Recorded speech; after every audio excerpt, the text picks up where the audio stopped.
बिस्मिल्लाहिर्रहमानिर्रहीम। अस्सलाम वालेकुम डियर फ्रेंड्स, मैं हूं मौल्लिम अफजल और मैं अपने चैनल मौल्लिम नामा में आप सबको वेलकम कहता हूं।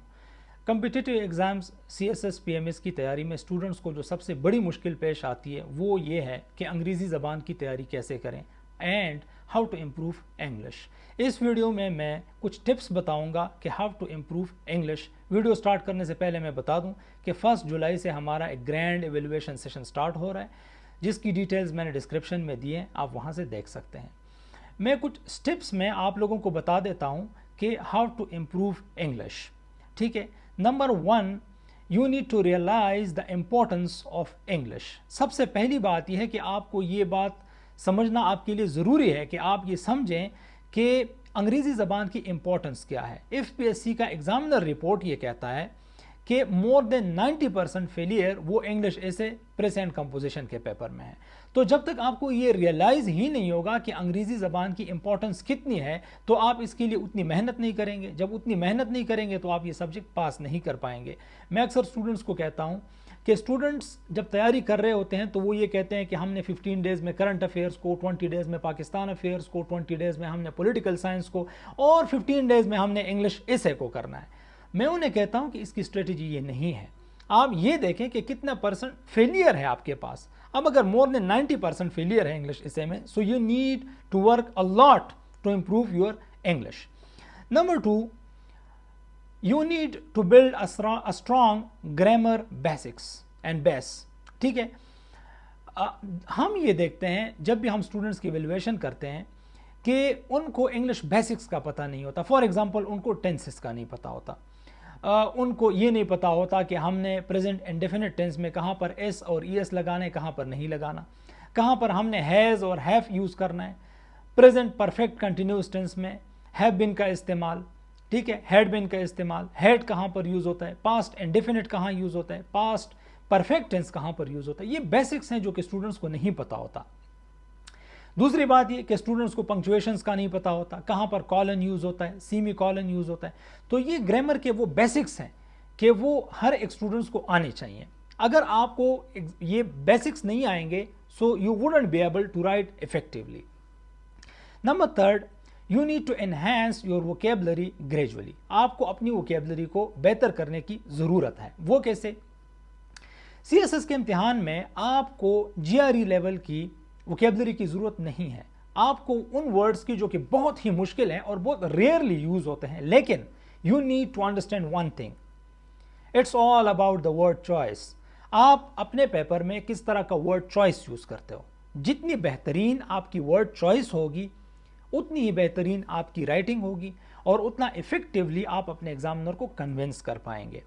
अब इसके लिए आपने अपनी वोकेबलरी को आहिस्ता आहिस्ता से, रोज आप नया वर्ड सीखते हो, उसको यूज करते हो, 2 वर्ड सीखते हो, 5 वर्ड सीखते हो। So it's a gradual process, ये एक दिन का काम नहीं है। You need to improve your vocabulary. Number 4, कि आपको अपनी वोकेबलरी को बेहतर करने के लिए और अपनी रीडिंग बेहतर करने के लिए you need to read from quality books.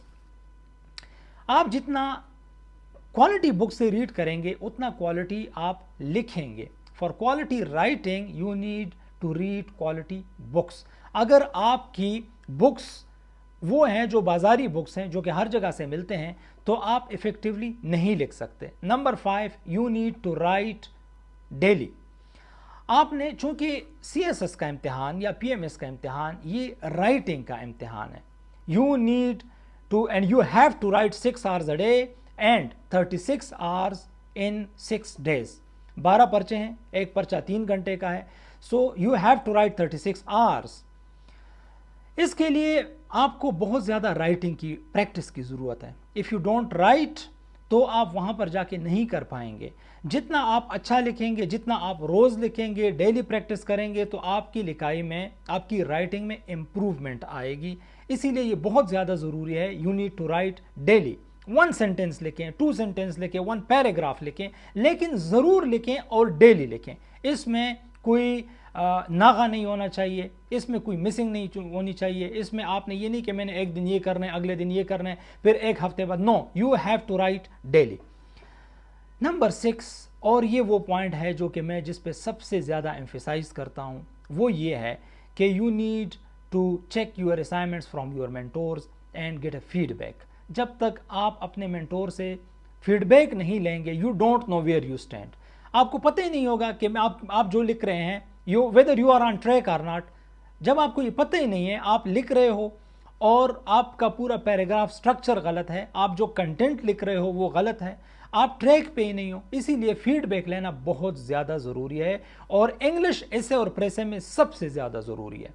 तो ये आपका है पॉइंट नंबर 6। और पॉइंट नंबर 7 ये है कि अगर फॉर एग्जांपल आप कोई वोकेबलरी लर्न कर रहे हो, if you are learning new words, so you need to use those words in your daily life.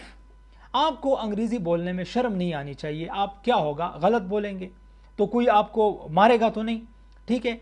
इस तरह आप लर्न नहीं कर सकते कि इफ़ यू आर शाय और आप लोगों के सामने बात नहीं कर सकते, you can not learn new words. आपकी दो तरह की वोकेबलरी होती है, एक एक्टिव वोकेबलरी और एक पैसिव वोकेबलरी, ठीक है जी। एक्टिव वोकेबलरी वो है जो कि हम रोज़मर्रा के लाइफ में यूज़ करते हैं, लेकिन एक वो पैसिव वोकेबलरी है जो कि हमने थ्रू आउट और एकेडमिक परसूट हमने पढ़ी है, लेकिन वो हमारे माइंड के बैक साइड पे पढ़ी है। अब जब हम उसको यूज़ नहीं करते तो वो उधर ही पड़ी रहती है, लेकिन एज वी स्टार्ट टॉकिंग और हम उसको बोलना शुरू कर देते हैं तो वो वर्ड्स वहाँ से पैसिव से एक्टिव फेज में आना शुरू हो जाते हैं और वो वर्ड्स हमारी वोकेबलरी का हिस्सा बन जाते हैं। So you need to talk a lot in English, ताकि जो वर्ड्स आप लर्न कर रहे हो वो आपकी डेली रूटीन का हिस्सा बन जाएं। नंबर 8, ये बहुत ज़रूरी है, वो ये है कि आपने CSS स्पेसिफिक क्वेश्चंस अटेम्प्ट करने हैं। हमारा स्टूडेंट क्या करता है, वो अखबार का कोई आर्टिकल उठाता है और उससे वहाँ पर वो उसका प्रेसी कर देता है। मैं उन्हें कहता हूँ कि भाई आप जो काम कर रहे हो तो प्रेसी में तो सबसे इंपॉर्टेंट काम ये आइडिया निकालना। अब आप जब अखबार से आर्टिकल उठाते हो तो उसके ऊपर ही लिखा होता है कि this is about climate change, this is about water crisis, this is about economic crisis, this is about environment, ठीक है। तो फिर आइडिया तो उसमें लिखा हुआ है, पहली लाइन में आइडिया लिखा हुआ है। आपने उस चीज़ की तैयारी करनी है जिसके लिए आपने एग्ज़ाम में बैठना है। CSS के जो पैराग्राफ्स होते हैं वो इंतहाई कम्प्लेक्स होते हैं और उससे आइडिया जनरेट कराना, निकालना बहुत मुश्किल होता है। इस वजह से मैं स्टूडेंट्स को ये रिकमेंड करता हूं कि आप CSS स्पेसिफिक क्वेश्चंस के लिए अपने आप को तैयार करें। मैं करंट अफेयर्स, पाकिस्तान अफेयर्स के कई क्वेश्चंस चेक करता हूं कि वो क्वेश्चंस के क्राइटेरिया पे पूरा ही नहीं उतरता। मैं स्टूडेंट्स को कहता हूँ ये आपने क्या लिखा, ये क्वेश्चन कहाँ से बना है। अगर आपको बहुत मुश्किल पेश आ रही है तो आप पास्ट पेपर से क्वेश्चन लें। Same is true for English. English ऐसे में या प्रेसे में आपने टॉपिक्स पास्ट पेपर से लेने हैं ताकि आप CSS की इम्तिहान के लिए तैयार हो जाएं।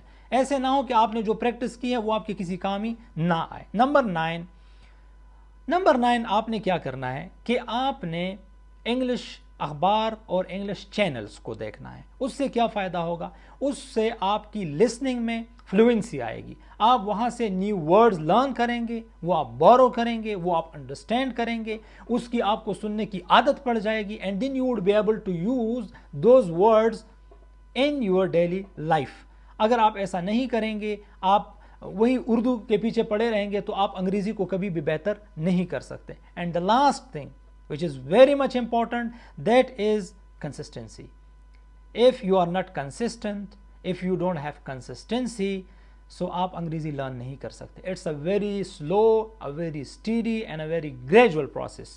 आप एक दिन में कभी भी अंग्रेज नहीं बन सकते, आप एक दिन में कभी भी अच्छा नहीं लिख सकते। It's a gradual process.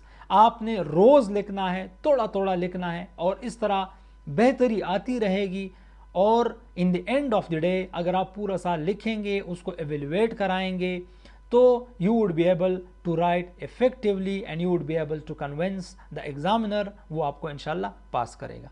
Thank you so much for watching this video. अल्लाह हाफिज़।